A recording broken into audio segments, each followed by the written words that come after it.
All right, welcome. It is the 13th day of August in the Lord's year 2013. Amazing we can say that. And it's a Tuesday afternoon, and it's our special edition of Max World Live dealing with racism. And the question is the question started out, does it still exist? And I learned very quickly in the course of a show with KO and a show with Brandon that it does exist. And so now the question is, well, we got to do something about it. I mean, we really do. We have to be active about it. We just can't let another generation of kids, white or black, Latino or whatever, be raised in a situation where they're bullied and they're bigoted because of the color of their skin. We have to move past that in America, because quite frankly, if we can't move past that, I don't know what else we can become. I don't know how you could be a bigoted country and do great things and lead the world and become top in education and be top in all the kind of technology we want. I don't know how you can grow to be great if you're stuck in bigotry. So the show's kind of changed course over the last month to where is it? Let's identify it.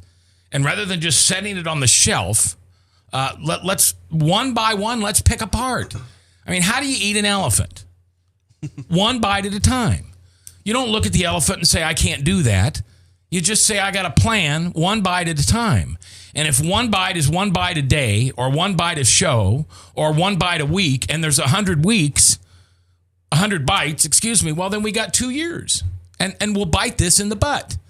And maybe just somehow in Des Moines, Iowa, when they come here for the Iowa caucuses in 2 years, some reporter will notice that, and I'll tell you what, there doesn't seem to be a lot of signs of racism here in Des Moines.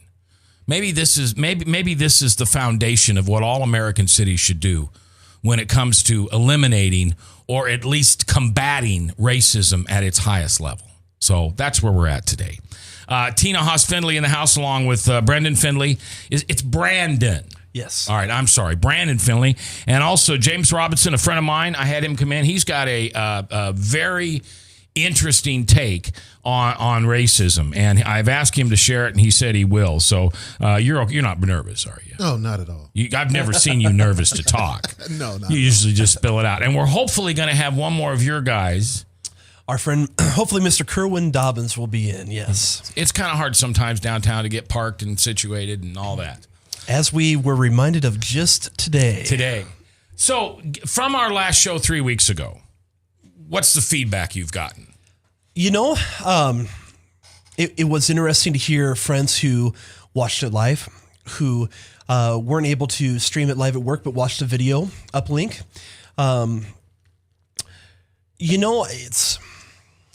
It's like the issue itself. It's very multifaceted. And as you and I had discussed before we did the first date, one of my views on any sort of complex issue is that issue is like a diamond. And a diamond has many facets. And as you shine light through it, the light constantly diffracts in new ways, new colors, new shapes. And so I think the response to that is, I think a lot of people are inherently unwilling to talk about what does racism look like today? Well, what does it feel like today? Because even victims? Well, I have to say, like last month's show, both Kerwin and Emmett, and even my wife Tina, shared different perspectives on what racial victimization looks like, and I think there is part of it is a feeling of, if we don't talk about it, it's going to die away, which, as you said in your intro, isn't necessarily the case. No, it's not the case. You know what it does then? It populates itself in small cults, and these cults become violent. Nobody else wants to really talk about it, but these 4, these 7, these 70 people will, and they feel like they need to act upon it, and then we get vigilantism. A good example is what happened at the state fair yesterday with the butter cow. Yeah, and thankfully, mostly a nonviolent display, but, everybody, I don't know if we said this phrase last time, but desperate times breed desperate people, and desperate people do desperate things. And you brought up the butter cow, people who are so passionate about animal rights and animals being tortured. You know, they, from the account I read, they stayed inside the building after hours, and then after it was locked up, you know, did this display. Yeah. And you know, I guess I'd rather come on your show, Mac, and have an honest discussion and put my face and my reputation that I've built some time on, and you know, and to just remind everybody, you know, this discussion started on Facebook and it came here, and we had a great discussion last month, and I hope we do continue to do this once a month. Now, one of the guys who, not one of the physical people that were behind what happened at the fair, but someone who agrees with that movement, who is a veterinarian in central Iowa, came on Ed Fallon's show today and completely, at least in his mind, justified what they were doing. And are you going to say something here, Maddie? Go ahead. Yeah, he was actually, he was not a veterinarian here. He was a practicing physician in L.A., Okay. and Kim Holding, a veterinarian in Story County. Yes. She called to argue with him. She disagreed. She disagreed with his point. But he did defend. Yes. He defended it. Okay. Very much so. So hopefully those voices are, you know, getting out a little bit. But all right, let's do this. And James, you just jump in. Oh, good, because I've been dying. No, but seriously, just step in whenever you want. My experience has been this, that people want to believe that racism has gone somewhere, but where you got to check is that the people who live in poverty every single day, and see how the police presence has influenced their life, what they feel like when a cop pulls a black person over. Those things still exist today. They haven't gone anywhere. Absolutely. Most people think because Barack Obama was elected president that racism has vanished, that it's gone, it doesn't exist anymore. And Iowa, and I hate to say this because I live here, is probably one of the most offenders when it comes to racism and prejudice that I've seen. Because we think if we don't show it, that it doesn't exist. Well, what happens is when something emotional happens to that person and it's related to color, that's when you hear the derogatory slang, the words that come out that harm and hurt people, which change the face of things. Even police officers, when they hear or when they use those kinds of terms, they don't understand the consequence of that you're not breeding anger and fear and hate into the person that you're arresting. You're showing a whole community of people who you really are. And so that harms that community and it promotes distrust. Yeah. Let's see if we can. This may be the most stupidest exercise I've asked to do, but you talked about the facets of racism, like the different sides of a diamond. Mm-hmm. Let's see if we can list 6, 8 facets of racism. I mean, there's probably 1,000, but it's all got to kind of come down to, and I think you mentioned the first one, and that is police, authority, whatever you want to call that. Authority is a good word on my behalf. Are you okay with that word? Yeah. I would say authority, because authority implies something is systemic. It implies that there is a system, a structure in place, and that, to me, if we're going to just discuss racism intellectually and not put emotion into it, that would be where we see, like James was describing, so much of that silent, below the surface kind of racism exists. It's institutionalized. Yeah, because when you guys came on here a month ago and talked to me about how police were very racist, it seemed, to the community. Did I say that wrong? Well, I would say that there are certainly officers who have had cases made against them. I would think there's a lot of distrust for authority, whether it's law enforcement, certainly politically speaking. I mean, so what I did is I talked to a former sheriff, former small town police chief, but more importantly, at one time was a detective here in the metro. Mm-hmm. And I talked to a former just beat cop in Des Moines. And these were 3 guys that I knew would tell me the truth. And I was so sad to find out they just looked at me and said, absolutely. Yeah. There are, and it's not just one bad apple, but there are always several. Probably not the majority anymore, but there are other officers involved in enough forces that there does seem to be a regular rung of racism among police and authority. Well, and I tell you something, I think what offends most black people more than anything is that you won't use the words, the derogatory words to describe me anymore, but you'll treat me 3 times worse. And so don't put a word on it, but let your action tell me how you feel about me. That's the most horrible crime being committed today against black people, in my experience. You know, Kerwin brought that up last month when he recounted numerous times where law enforcement officers across all branches would use the word boy.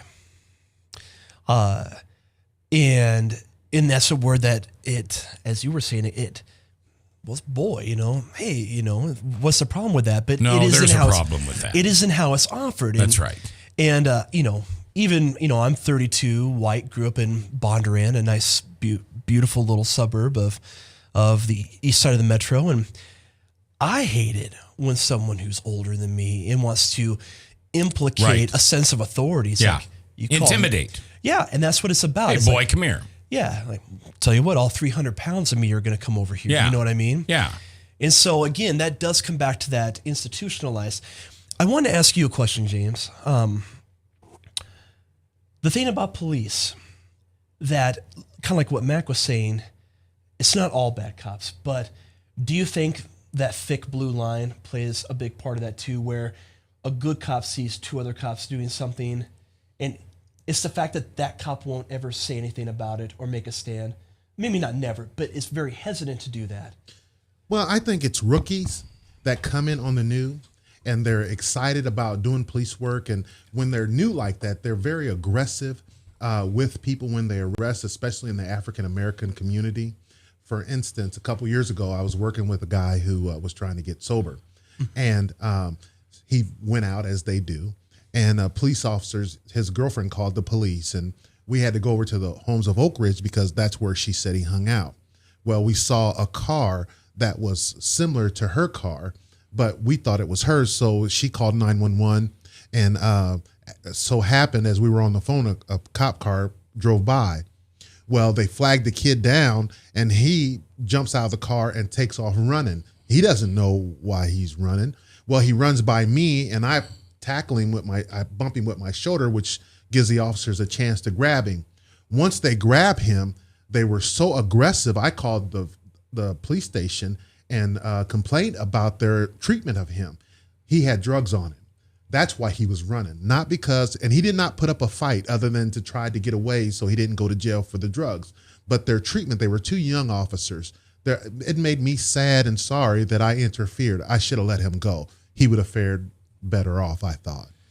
You know, I hate to say this, but I watch Cops. I just get the biggest kick out of that. And even under the guise that these officers know that there are cameras, multiple cameras rolling. So even if you're not in the middle of the big thing that's going on, over here there's a camera watching you. Mm-hmm. I think they're still too aggressive. Now, I'm not the guy out there trying to tackle those guys. So I don't know what it takes to bring one of those big rascals down.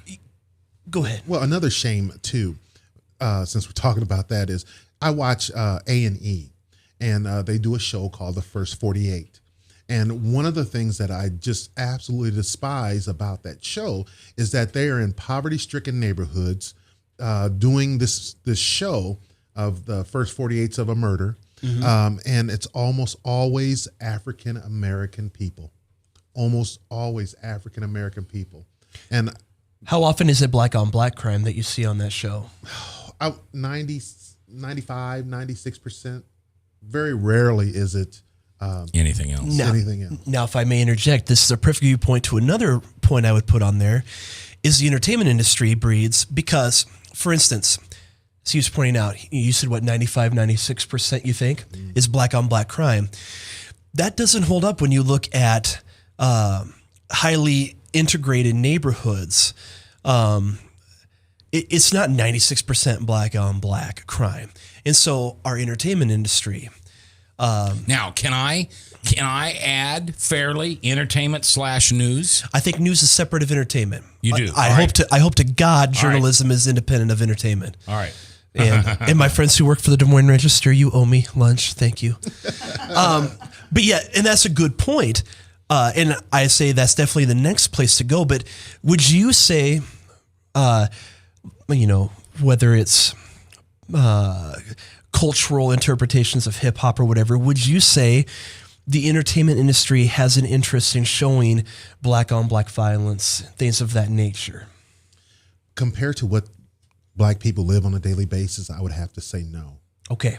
I was raised in an environment that violence was, I got to give you my take on this deal. Sure. First of all, you have to understand that most of our population, black population, is being raised by single mothers. They have great emotion and they bring that emotion to life. That's why they are our mothers. God gave them that gift. And we are to balance that with a father in the home. Our society promotes single motherhood. And so what you have is a large amount of black men being raised by women. When you do that, they act emotionally because they see their mothers act emotionally. 100% of the time that I watch that show, the first 48, when it's all said and done and the anger is all taken care of, they're not so much sorry that they are going to jail for the rest of their life. They're sorry that they're even in that situation. They did not know how not to be there. And when you can come to understand that, you'll understand the brevity of what this show does. It creates fear of African Americans. It promotes and makes money off the idea that black people are bad. They're killers or murderers. And again, what we are is we're raised by mothers. And so we're emotional, and emotions you cannot control at times. And so they act out, and that may cost someone their life. I come a long way because I was that guy. I went to prison when I was 17 years old for armed robbery and armed violence. I almost killed a man. Okay. I didn't get a dime out of the robbery because it was on somebody else's word. But I was a drug dealer, and drugs dried up. And so I became what ex-drugs dealers do, a burglar, a robber, because I was going to make a living somehow. I didn't want to have to deal with society because it was so hard for black people to get a job, even in our neighborhood. You know what I mean? I was born in 1965. So I'm coming into right when they integrated schools and all that stuff started to really happen. There was a lot of racial prejudice still in our society. Even though we had come great lengths, there was still a great deal of that. So going to prison probably was the best thing that could have happened for me, because it showed me what people who have absolutely nothing to live for do on a daily basis. The only thing that was missing were women. The same dysfunction was there. All right, James Robinson is our guest today, along with Brandon Finley and Tina Haas-Finley. We've got two facets of racism: police authority, which equals distrust from the authority. Mm-hmm. Two is entertainment. Third, would you put news on there? Well, again, and that's part of this discussion. I would have to say the type of coverages we see, for instance, the George Zimmerman, Trayvon Martin case, our news coverage to a large extent was based on a premise of divisiveness, and it didn't seem to care too much to change that. I think that anytime a young man dies, regardless of whether he deserved it or not, it doesn't matter. Nobody deserves to die. There's one less life on earth, and it doesn't matter, the color of someone's skin, if they're a skinhead, whatever, that's just one life less walking around this earth. And I think when we have those tragedies, one thing that we should take is we should just pause and take that step back. And instead, what our media is doing, because everybody's fighting for advertising dollars, everybody's fighting for views. The whole face of news is changing because the internet has to an extent, it's almost neutered so much of mainstream journalism that they have instead become themselves kind of a bastardized version where they are very much like an internet broadcast, where it's, instead of taking a step back like someone like an Edward R. Murrow would have done with McCarthyism and said, look, I don't want to disrespect a member of Congress, but this guy is offline. He's out of track and he's bad for our country. we have, Nancy Grace, who's very entertaining at times, but her goal is not to necessarily at times to unite. And so they go running towards that divisiveness instead of being the adult in the room of screaming children, so to speak. They want to get into the pit with the children and be the worst one of all almost. And regardless of what they report, I think you could argue over the last 30 years, we've seen a change towards negative reporting, a change towards not really reporting on key issues. And that goes far beyond racism, and that's a discussion for another day. But news has become entertainment. I'm sorry. I live in this world, and if I'm guilty of it too, yeah, so Mac. Well, but we can't. But see, I never claim myself as a news person. That's true, and that is a difference between being a news personality and a journalist. I don't come on with the presentation that I am an unbiased source of news and then begin to salivate you with all my opinions. But I'm sorry. I want to say this before I forget, and I apologize. Racism for me started in the home. My mother, my father, my aunts and my uncles and cousins, they taught me the white man is not going to let you have this. The white man ain't going to let you do that. I don't know why you did this, because now the white man is going to be involved in your life. You're not going to like the white man. And when you are raised with that unconscious racism, when you grow up and the first thing that happens, and it's the opposite skin color, I tell you what came out of my mouth, that white boy's getting his butt whooped. Mm-hmm. So are you telling me that you learned racism from black people? From my home, in my home. You didn't learn it from white kids on the street? No, I learned it in my home. That's where racism begins. All right. Well, I'm on. All right. Let me switch this around, because you've only got 3, right? You haven't got 4 or 5 yet, right? Are you making a list? I am making a list. Okay. I have 3 so far. All right. Well, which of course he just alluded to number 4. Well, I would say victims is number 4. Okay. We trying to figure out how I do this, because we all do this, and it's not a matter of I can't think. Just be honest. Well, I'm trying to think. When do I feel like I'm the victim? I feel like I can answer the question. I feel like I'm a victim when my tolerance within my faith is higher than my patience within my human self. When my human self says BS, I'm not going to stand for that. Okay, that's just out of line. But my faith and walk with Jesus says tolerance, Mac, tolerance. Don't be the guy that draws the line in the sand. So I think it's victims. So I walk around talking about intolerant people. You walk around talking about, it was black people that created the first racism. Not that you didn't experience it from white people later on, but it was instilled in you by the victims, the generations that we've eventually got to stop. Some father's got to stop telling his son, because the color of your skin is not white, you're going to be treated differently. Mm-hmm. Now, who was it on the news that said they just had that conversation with their son, and it was based on the Trayvon Martin case? Who was the guy that came on and said, I can't believe, he was a black man who said, I can't believe I have to do this, but I have to go sit down with my son and tell him that because of the color of his skin, he may be treated differently. It's a star. It's somebody big. Anyway. I want to say something here, bro. And then we're going to take our break. I went into Walmart about a year ago, and a little 2-year-old kind of ran off from his mother, and he ran up to me and he licked me on my hand. And he looked at his mom and said, Mom, him not chocolate. So people are trying to change it, and it's just, how do we do that? Most people act on emotion. All right, let's take our first break. We have facets of racism: police authority, distrust, which breeds distrust; 2, entertainment industry; 3, the news industry; 4, the victims. And I'm going to surprise you with the next one, but I think I've got one that's legitimate. And we'll do that when we come back. I'm J. Michael McCoy. If I haven't told you lately, thanks for listening. We don't have a name for this show. It's just a show on racism. It's just a community of people getting together and having the conversation in a long form. What does long form mean? It does not mean we will be here like a jury and sequestered to the studio until we come up with an answer. It means that Brendan and I and Tina and James and whoever wants to join this conversation, we're going to continue to have these conversations until, well, hopefully not forever. But we're going to continue to have them until things are not just recognized, but things are changed. And we'll do that live here. Powered by webcast1live.com. From the RE/MAX Real Estate Concept Studios, this is Webcast One Live.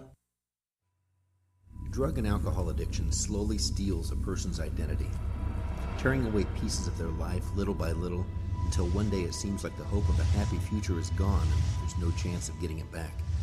Here at St. Gregory Retreat Centers, we can assure you that there is hope. Our unique approach to recovery begins with the understanding that the dysfunction and damage caused by addiction can be overcome, not just dealt with. Don't let another day go by. Call St. Gregory today.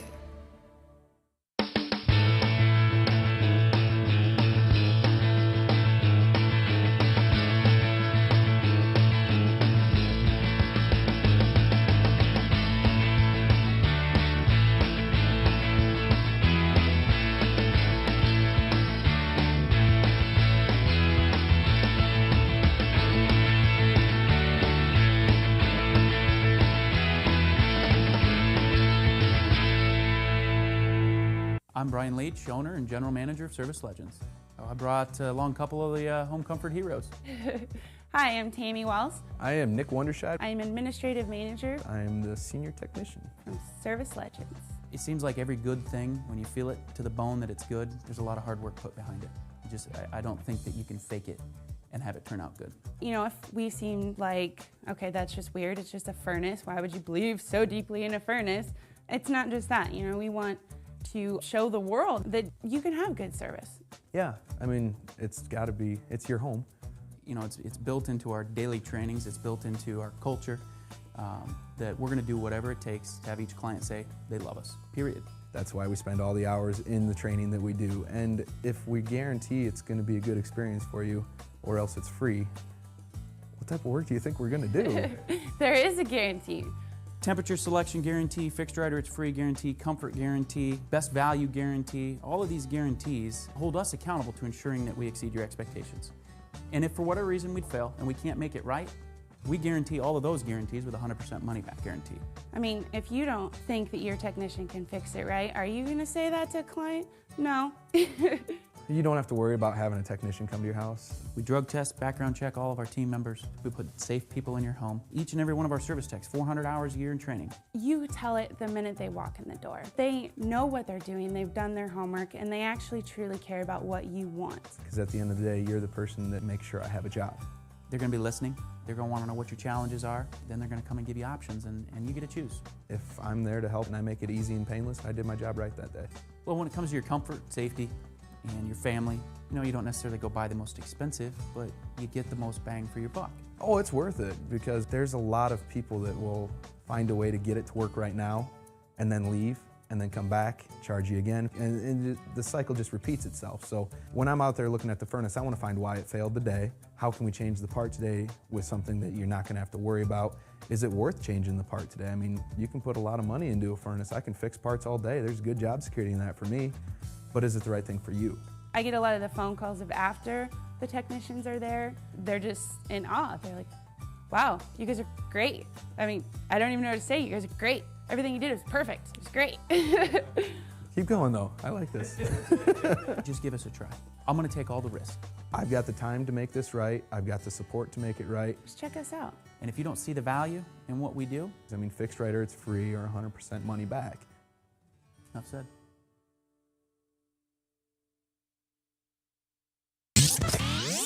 From the RE/MAX Real Estate Concept Studios, this is Webcast One Live.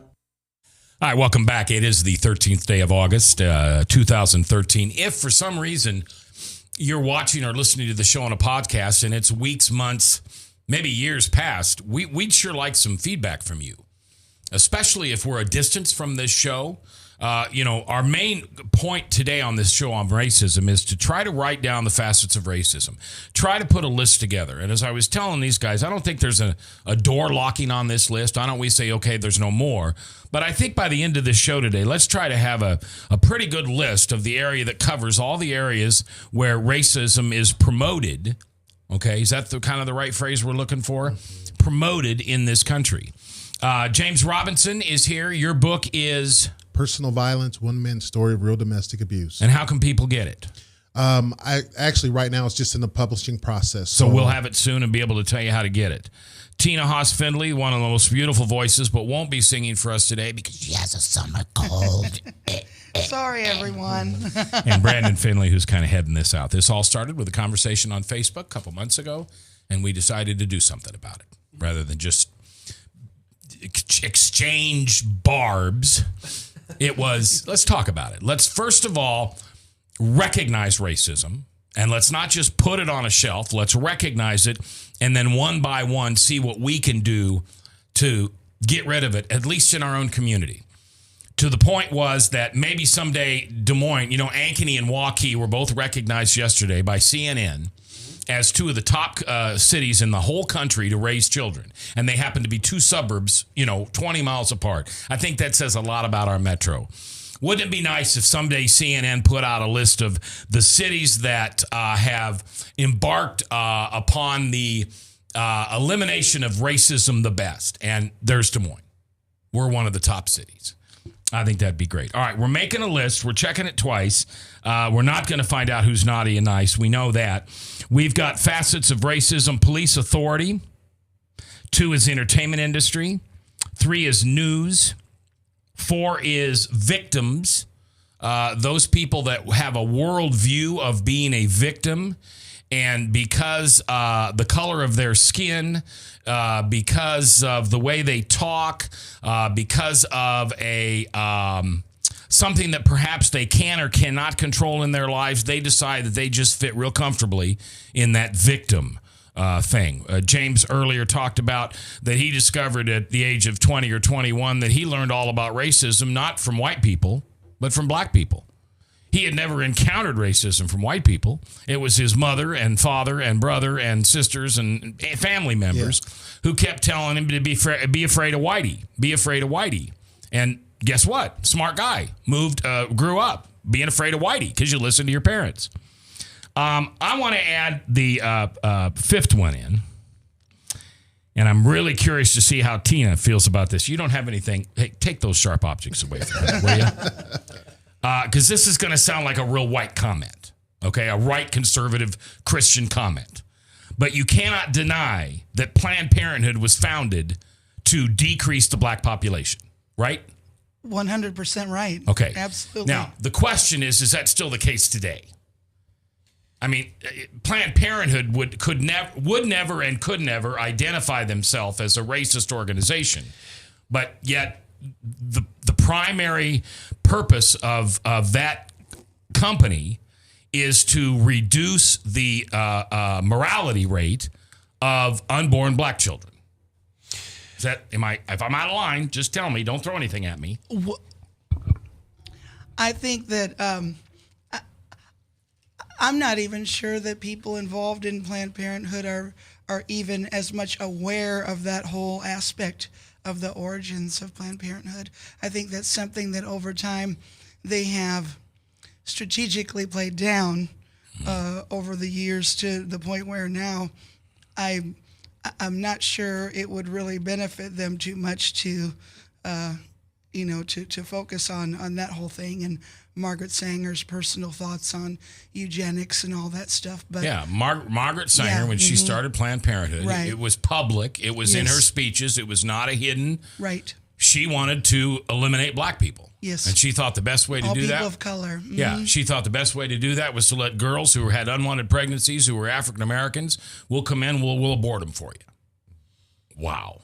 Well, wow. But that had to be, that's just sick. I've watched this on television several times when they tell black stories about the black girl that gets pregnant. She's 16, 17, doesn't want the child. And so she goes to the back alleys to have the abortion. You know, I don't know the exact reason for parenthood, but I know it serves a purpose, a great purpose in our community today, because there are we're not necessarily taught about birth control. What mothers do in the inner city is put their girls on birth control pills first, and then begin to talk about birth control later down the line. So I think there's a good purpose for that. For Planned Parenthood? Yeah. I will say this, you know, James. I will say this: Planned Parenthood is one of the few organizations in the world that is going into rural communities and providing breast cancer screenings at no cost to. So I do agree with James. I'm with you, but let me tell you my comeback on that, buddy. I'm not done yet. You're not done yet. Okay, you finish. I will say this: you know, you brought up Margaret Sanger and her discussions. Equally interesting is the founding of the National Rifle Association. The founders of the National Rifle Association would be embarrassed of the organization it is today now. And my father's a member. In fact, his avatar on Facebook is the traditional NRA logo. But my brother and I were both Eagle Scouts, and you know, my dad always told us to never stop here, always go back.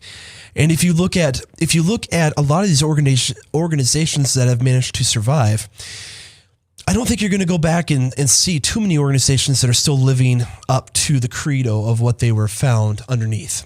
I think Planned Parenthood applies, but again, I think a lot of organizations like the NRA also apply there. I think again. So I just want to throw that out there. I think that there's. I don't know. What does that mean?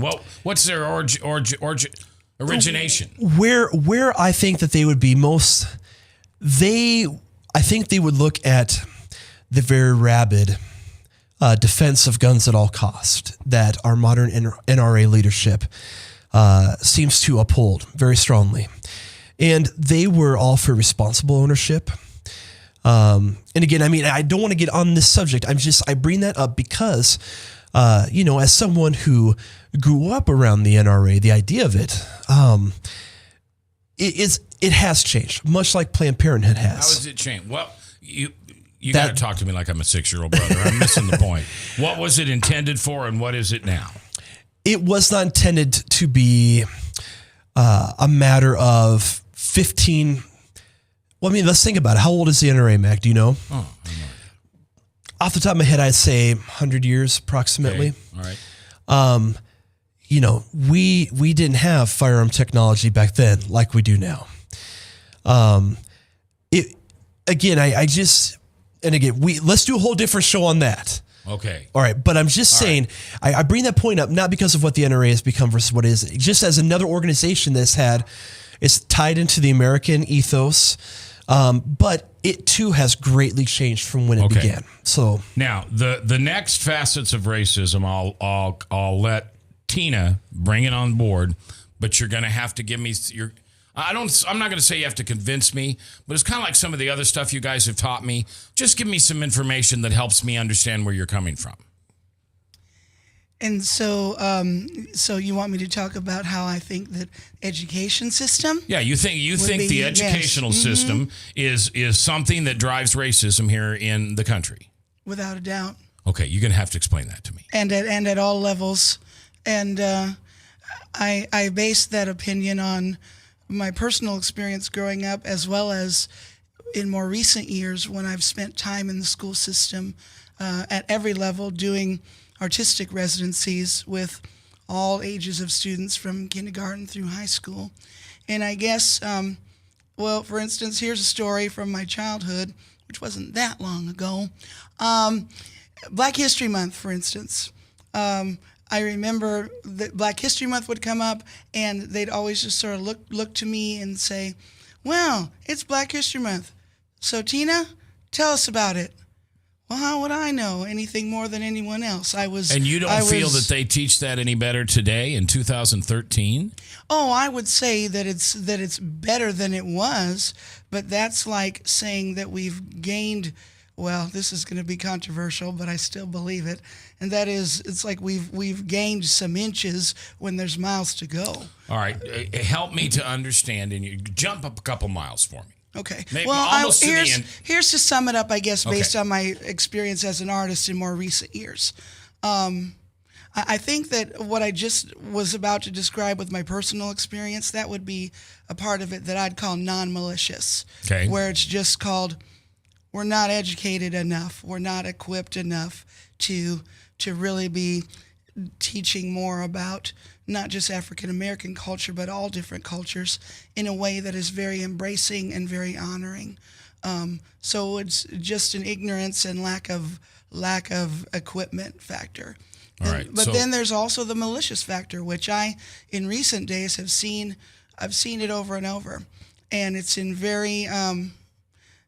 I've seen it in in-your-face ways. I've seen it in diabolical ways, where I'll be controversial, and only because we're all going to know exactly what I mean when I say this, but I'll just call it the Hurricane Katrina syndrome, where because you're a person of color, you're not going to be, the assumption is anyway, that you're not going to be cared about as much, and your problem is not going to be solved as quickly or efficiently. And I've seen it over and over in the school systems from K through 12. One of the greatest problems I have had with the school system is you are not going to parent my kid. You're not going to do it. I'm not going to allow you. What I had to do with my son was he's ADHD. And so what I did was I figured that if I could show him what I expected of him, he would be better. And so every school year, from the time he went to school until he graduated, I went to school with him for 1 week. And then at the end of the week, I would say to him, the way you carried yourself this week is the way I expect you to carry yourself every day. If you have a problem with that, I'll come back and I'll spend another week with you, and we'll get it right till we get it right. My son was a CD student at best, and because of the ADHD. But what I wanted him to do, I wanted him to understand how important it was that he get some semblance of an education to the best of his ability. They wanted to put him on medication, Ritalin or something, and then not only put him on Ritalin, then put him in special education classes. I really struggled with that because you didn't offer him any hope. You didn't tell him he was worth anything. What you did was says, this is your worth. And because this is your worth, this is exactly what we're going to do with you. I had so many disagreements with the school because they wanted to parent my child. I would go there and I would say, you're not going to parent him. You're going to call me and tell me what's going on, and then we're going to make a decision together about what we should do about this problem. Well, you don't have the authority to do anything with my child because I'll take him out of here. And once he got into 7th and 8th grade, and the teachers saw me every year for that week, and then if there was minor things that came up, I would show up. They began to respect that I was going to parent my child. I was going to teach him the man that I felt he should be, not what they felt he ought to be.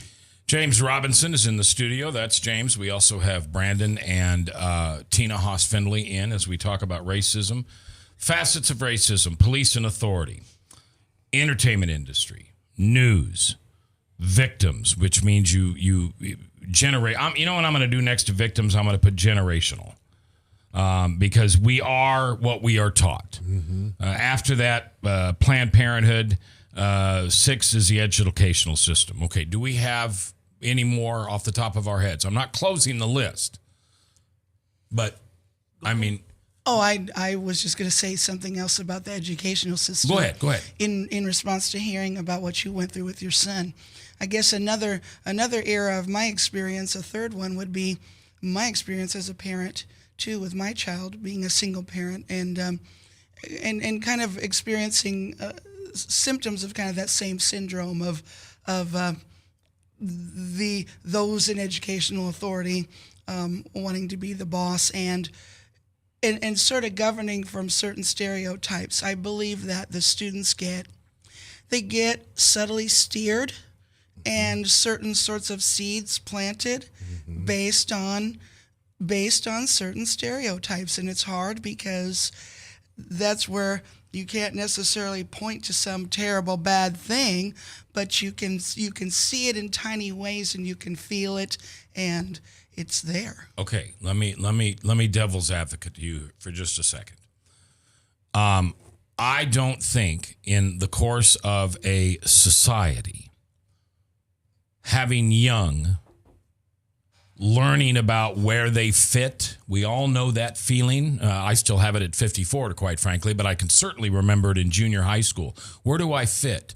My buddy over here has been my buddy a long time because we go to church together, but now he goes to football practice, and I'm not into football. And this girl who was my neighbor, who I always kind of had a crush on, she was my first kiss behind the tree. She's now a cheerleader, and I don't relate to that group. I think that's just, I don't think we'll ever get rid of that, because you use the word stereotyping. I use the word labels. Oh, well, because she's a cheerleader, we're going to label her that way. And because he's a jock, we're going to label her that way. And because he gets in trouble with this one teacher all the time, I'm going to label him that way. I would hope, Tina, and I could be wrong, I'm wrong a lot, but I would hope that race is not one of those things anymore. That we have gotten enough other stereotypes, geeks, gamers, druggies, silver spoons, drama, that this is how we're stereotyping our young people. This is how our young people are stereotyping themselves. My son went to school at Weeks Middle School. And while he was there, he came home a couple times and he said, "Dad, I'm having trouble with this teacher in this one specific class. And she's on me all the time. And I don't know what to do. And when I ask for help, she tells me to sit down. She won't help me. I'm really struggling with what do I do?" And so I gave him a cell phone. And I said, when you go in that class, you call me and leave it open so I can hear. Oh, you're nasty. What's going on. You're nasty. So he said he went to the class and he turned the phone on, and I heard her deal with him very, very inappropriately. And so finally, as I'm on the phone, I'm driving to Weeks because I'm going to deal with this lady, And I get there, and there's kids running everywhere, all over her room. She has she's just not able to handle the size of the class. That was the main thing. And then my son's chair was right in front of her desk. And that hurt my feelings so bad because I thought, what is she telling him? So I asked her politely, I said, "I'd like to talk with you. You have a minute? We need, like, right now." And so she said, "Sure." And she stepped outside, and I said, "I have a cell phone, and I gave James one today. And I have you really disrespecting him. And I heard that with my own ears." And she said, "I am so sorry. I'm just so overwhelmed." And I said, "I understand that, but what the damage that you caused my son is far greater than you realize." He was at a point where he didn't want to go to school, and it was a white teacher that did it. And so he began to think that all white people were just mean. He got in trouble. Every time he got in trouble, he was going to a white dean, or the situation was mainly handled by Caucasian people, and he did not know how to deal with that. So I just started dialoguing with the authorities in the school and letting them know, hey, this is what we're doing here. We need to change that. Somehow we have to fix that. We're about wrapping up here on our second show about racism. James Robinson is our guest, along with Brendan and Tina Haas Finley, talking about this. We hope your other guys come back. I mean, we really need the same people, for the most part, involved in these conversations. But go ahead. You're trying to say something. No, I was going to, when you were done, I wanted to throw a point on, so I was going to let you. Well, I added stereotypes on number 7. I don't know if that's going to stay on the whiteboard long term, but I think it ought to stay there. Okay. Because stereotypes is what we talk about within police authority, but that's different than a couple of kids in school and a couple of cops on the beat. Because there are those people who are going to stereotype people because of their skin and how they dress and the way they talk and where they walk as their worldview. But what was yours? Go ahead. You and I had talked on the break. We were coming up with these different facets, and I said, I think there's really only one reason for racism, Yeah, okay, good. I want to hear this. It's my personal philosophy that there are only two driving forces behind all human behavior. One is love and one is fear. Okay. And I think racism, I believe it's the Chinese who have a practice where if you want to figure out what causes something, you just keep asking a series of questions. Why? And I learned this from my wife, and she just confirmed that is correct. If you get down to it, racism is like a gigantic stinky onion, and you keep pulling back a skin of it. And eventually you get down to this core, this smelly core. And so I think hatred seems like such a powerful emotion, but it's not a root emotion. Why do you hate something? I think, and I've spent a lot of time thinking about this for a number of years. I think love and fear are the two driving human emotions behind what we do. I think you are right. At the end of the day, all our responses are emotionally driven. Even logic itself is a response to emotion. And so I wanted to bring up two things, and I want to talk about these next time because we have spent a lot of time in these two shows talking about black on white and white on black racism. But in terms of talking about fear, and this ties in with our pieces here, the first one I wanted to bring up was a European politician named Sanad Zaghedi. And he was very far right in the political scheme. He took a page out of the National Socialist Handbook, and he furthered his political career by being very anti-Semitic. Up until the day it was discovered that his mother's mother, his grandmother, survived Auschwitz. And his mother's father was a Jew in forced labor camps. He was a Jew under Jewish law. And we need to talk about things such as racial anti-Semitism. So that's something I want to take on because I think that plays into this as well. He used fear, people's fear, just like Hitler did, to then breed hatred. Fear breeds the hatred, which then breeds control. It breeds a very inbred form of loyalty. The other form of fear, which is very American and we have to own, and nobody talks about it, were the Japanese American internment concentration camps. And I want to talk about a very inspiring story of a man named Gordon Sato, S-A-T-O, who runs a nonprofit organization called the Manzanar Project, named after the Japanese American concentration camp he was interned in during World War II as a young man. And basically, he has become a world-renowned scientist, and he went to the hottest, most irrepressible agricultural land on the earth, and he figured out you could grow mangrove trees in the ocean. And it brought fish in. Now they were able to raise cattle and feed goats and all this other stuff. So I definitely want to talk about, in our next show next month in September, some of these other items and broaden the perspective because that's part of it too. And we will. I appreciate that. I also want to add, and I'm not going to add this to the list, but I've been thinking about this. When Akea was on the last time, he brought a woman on, and I don't remember her name, I'm sorry, but very educated, from St. Louis, been here in Des Moines for about 9 years. And I just happened to ask her, I guess I'm glad I don't remember her name because I wouldn't want to say this secondhand. But I said to her, so do you like Des Moines? She goes, can I tell you the truth? I said, well, sure. She said, not really. I said, why not? She said, it's not black enough. She said, if communities are black enough, the racism goes down. When there are very few blacks to show, I'm just going to speak frankly, when there are very few blacks to show whites what blacks are really like, what 99% of them are really like. It's like us it's like us saying every Muslim is a terrorist. Well, we know that's not true. Or that every Native American is an alcoholic. That's right. And that is such the stereotype. If you actually look at the Muslims that are willing to kill the infidels, they're less than 1%.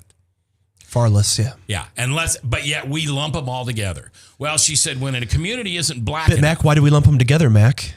Because we're fear. afraid they're afraid they're going to blow us down. Yeah, fear, you're right.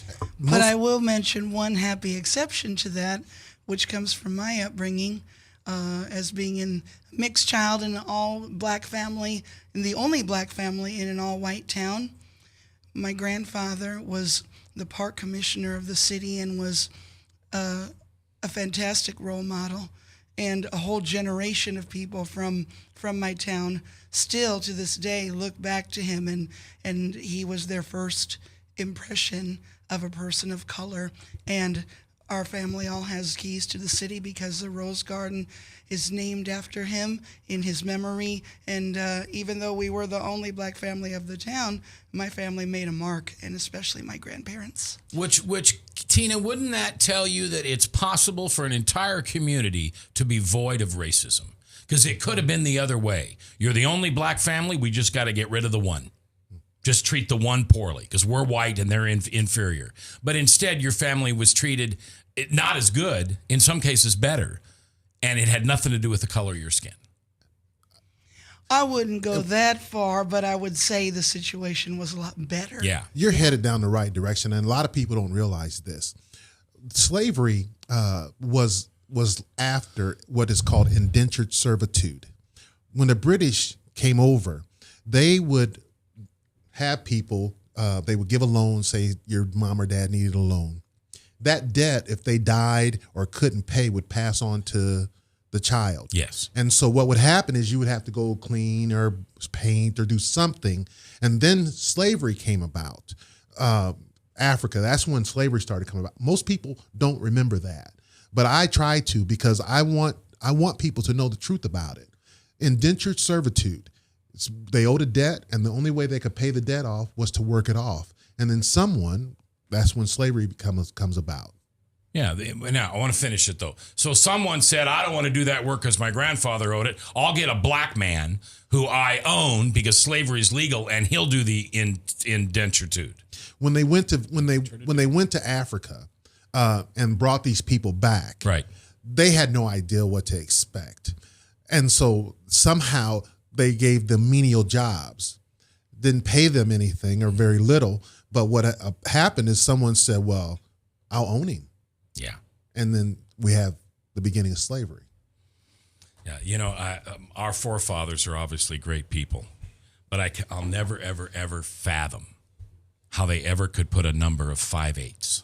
3/5, yeah, 3/5, yeah. 3/5 on a black. Yeah. Well, and here's the thing too. I mean, over my head. You read some of the things that Thomas Jefferson composed. Powerful man of thought, slave owner. Sally Hemings, yeah. father of interracial children. Yeah. I will say this interesting thing, talking about your fastest that we wrote down today. It was announced that America now, as of today, incarcerates 25% of the entire globe's incarcerated population. Yep. We incarcerate, I think the number is, and forgive me if I'm wrong out there, I don't have Google in my hand. I think it was 778 people per every 100,000 people. The next closest country to us in terms of our way of life is Israel in the low 220s, like 223. So we incarcerate 3 times as many people as Israel. And we fear the terrorism and all these things. We incarcerate. And this is tied in with Eric Holder's discussions earlier this week about how they're going to relax certain things. And they need to. And if you're listening out there, find me and we can talk about it. I don't have all the facts, but that's what this discussion is about. I've never lived James's life, but I can learn a lot from him. And hopefully he can learn something from me too, and all of us together. And I'll tell you, speaking of me, I'm a far right-wing Christian Jesus freak, and I think what Holder's doing is awesome. It's awesome. He's taking nonviolent criminals that were tied to drugs, and we talked about this in the first show, that because of the color of their skin and their more likelihood to use this drug or push this drug, the sentences, the punishment was so much higher. Mm-hmm. We have an overpopulation of black people in prison that based on the same crime done by a white person, they shouldn't be there. And, and again, maybe that's a discussion for maybe October where we could really drill into that. But Mac, at the end of the day, math is a language that can't really be disturbed. It can't really be skewed unless you try really hard. If you look at honorably gathered data, the math says a much higher proportion of poor people are in jail, much higher proportion of Latino, Black, Native American, non-white meat people are in jails. I mean, And let's face it, I'm just going to end it right now. Let's never say that there are more black people or non-white people on welfare. There are more poor, impoverished white people on United States of America welfare than there are any other racial divide. Hey, racism isn't something you say, it's something you live. And this is true. All right. James Robinson, Brandon, and Tina Haas-Fenley, we thank you for being here. We will determine a date for the next one of these 3-4 weeks down the line, whenever you want to do it. And we'll get together. I'll keep this page, obviously, in which we've listed 7 or 8 of these facets of racism. And if you can add others, you may be listening to this on a podcast. And right now I'm saying to you, if you have another facet of racism, put it on the Facebook. Put it on Brendan's or Tina's or James, wherever you find this show as a podcast. Go to Facebook, find me. I'm not a tweet. I just Facebook. So, or email me or call me. I mean, I'm fully accessible. And we look forward to talking to you again on racism sometime later this month or in early September. I'm J. Michael McCoy. If I haven't told you lately, thanks for listening. Love this job. Couldn't do it without you. Right here. Powered by WebcastOneLive.com. From the RE/MAX Real Estate Concept Studios, this is Webcast One Live.